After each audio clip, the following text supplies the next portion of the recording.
Welcome to I dream. సైబరాబాద్లో Narsing police station పేరు మరోసారి వార్తల్లోకి వచ్చింది. జానీ మాస్టర్పై ఫిర్యాదు అందుకున్న నార్సింగ్ పోలీసులు అతను అరెస్ట్ చేసి జైలుకు పంపి తిరిగి కస్టడీలోకి తీసుకొని విచారిద్దాం అనుకునే సమయంలో మరో ఫిర్యాదు వచ్చి పడింది. ఈసారి యూట్యూబర్ హర్షపై కంప్లైంట్ వచ్చింది. బిగ్ బాస్లో పాల్గొన్న ఓ అమ్మాయి హర్షపై కంప్లైంట్ చేసింది. తనను పెళ్లి చేసుకుంటానని, తనతో సినిమా తీస్తానంటూ మోసం చేసి తన దగ్గర 2 కోట్ల రూపాయలు తీసుకోవడమే కాకుండా తనని అత్యాచారం జరిపాడంటూ ఒక ఫిర్యాదు అందింది. ఆ ఫిర్యాదు వెంటనే బుక్ చేసిన నార్సింగ్ పోలీసులు హర్ష కోసం వేట మొదలుపెట్టారు. హర్షకి నోటీస్ ఇచ్చే పనిలో పడ్డారు. కంప్లైంట్ ప్రకారం తీసుకుంటే హర్షపైతో పాటు హర్ష తండ్రిపై కూడా కేసు నమోదైనట్టు తెలుస్తుంది. అందులో 376 అంటే అత్యాచారంతో పాటు 376N, అదేవిధంగా 354 3 సెక్షన్ల కింద కేసు నమోదు చేశారు. ఇప్పుడు కేసు నమోదు చేసిన నార్సింగ్ పోలీసులు హర్ష కోసం వేటాడుతూనే మరోవైపు బాధితుల స్టేట్మెంట్ కూడా రికార్డ్ చేసే పనిలో పడ్డారు. ఇదిలా ఉంటే కేసు నమోదైన వెంటనే ఐ డ్రీమ్ హర్ష కోసం ప్రయత్నం చేసింది. హర్ష కోసం ప్రయత్నం చేసిన సమయంలోనే హర్ష అనుచరులు కొంతమంది ఒక ఆడియో క్లిప్ని విడుదల చేశారు మీడియాకి. అందులో చాలా స్పష్టంగా వినిపిస్తుంది. బాధితురాలకి అదేవిధంగా హర్షకి మధ్యన ఉన్న సంభాషణ ఆడియో టేప్లో ఉంది. ఇదంతా కూడా కేవలం కుట్రపూర్వకంగానే అమ్మాయి చేసిందంటూ వాళ్ళు చెప్తున్నారు. అయితే అందులో ఉన్నది ఆడియో ఏముంది, వాళ్ళిద్దరి మధ్య నిజంగా జరిగిన సంభాషణ ఏముందన్న విషయాన్ని ఒక్కసారి మనం విందాం. ఇఫ్ ఐ టెల్ యూ పద ఎక్కడికైనా బయటకు వెళ్దామంటే you will be like no, పనులు ఉంటాయి, ఎందుకు బయటకు పోవాలి అంటే you are like that. But అలా కూడా కాదు, you will be like interested.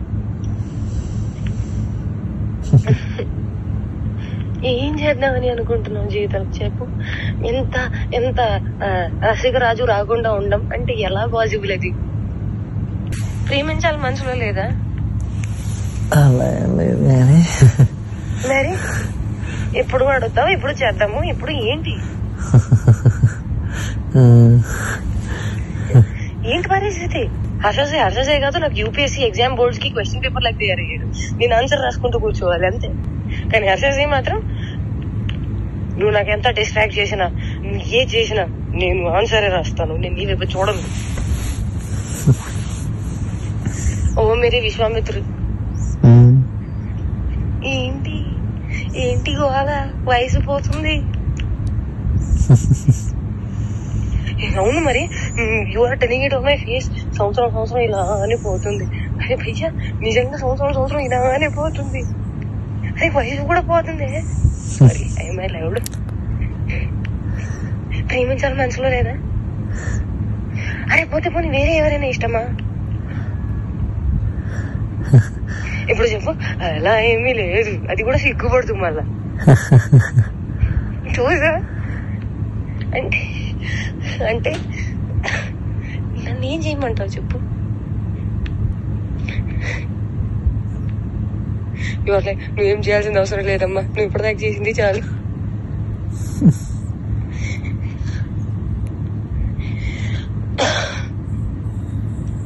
సరే, take your time to think about it. నీకే లేనప్పుడు నేను ఎలా మాట్లాడుకోగలుగుతాను?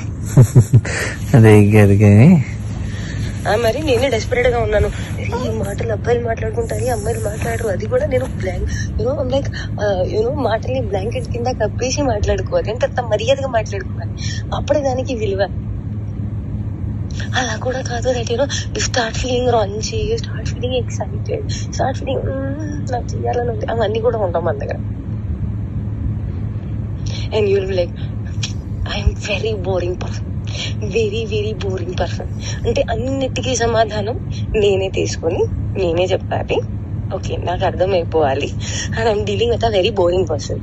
సో దట్ నాకు ఎక్స్పెక్టేషన్ ఉండకూడదు. దట్ అక్కడి నుంచి వస్తుంది, దానికి కౌగిలిస్తాను, నీకు దగ్గర తీసేసుకుంటాను, ముద్దు పెట్టేస్తాను, అవన్నీ ఏమి ఉండవు.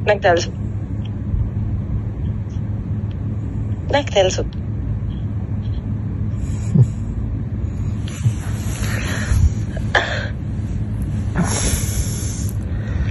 क्या चाहते हो तुम, बताओ मुझे.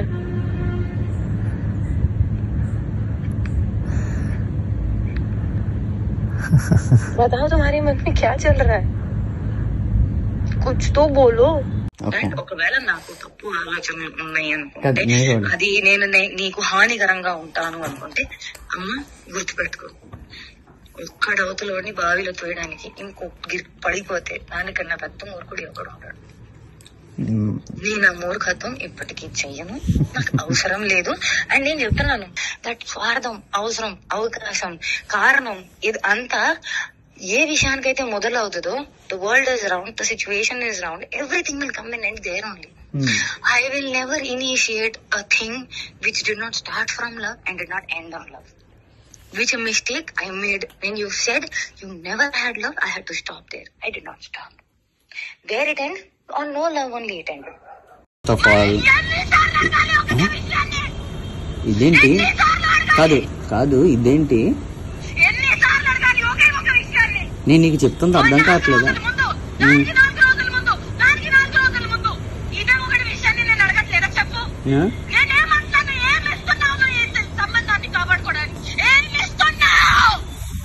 ఇప్పుడు యూట్యూబ్ నువ్వు అడిగిన పాయింట్లే నేను చెప్తున్నాను, నువ్వు అడిగిన పాయింట్లే చెప్తున్నాను. నేను నీకు ఫస్ట్ చెప్పింది అదే అన్నావు కదా, అలా కదా. దాదాపు 3.5 నిమిషాలు జరిగిన ఈ సంభాషణ జనవరిలో జరిగినట్లుగా కనిపిస్తుంది.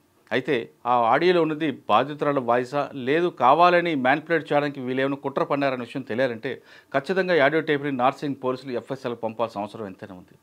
ఇప్పుడు ఇది చూస్తుంటే నార్సింగ్ పోలీసులకి ఉక్కిరి బిక్కిరయ్యే పని కనిపిస్తుంది. ఒకవైపు జానీ మాస్టర్ కేసు, మరోవైపు హర్ష కేసు.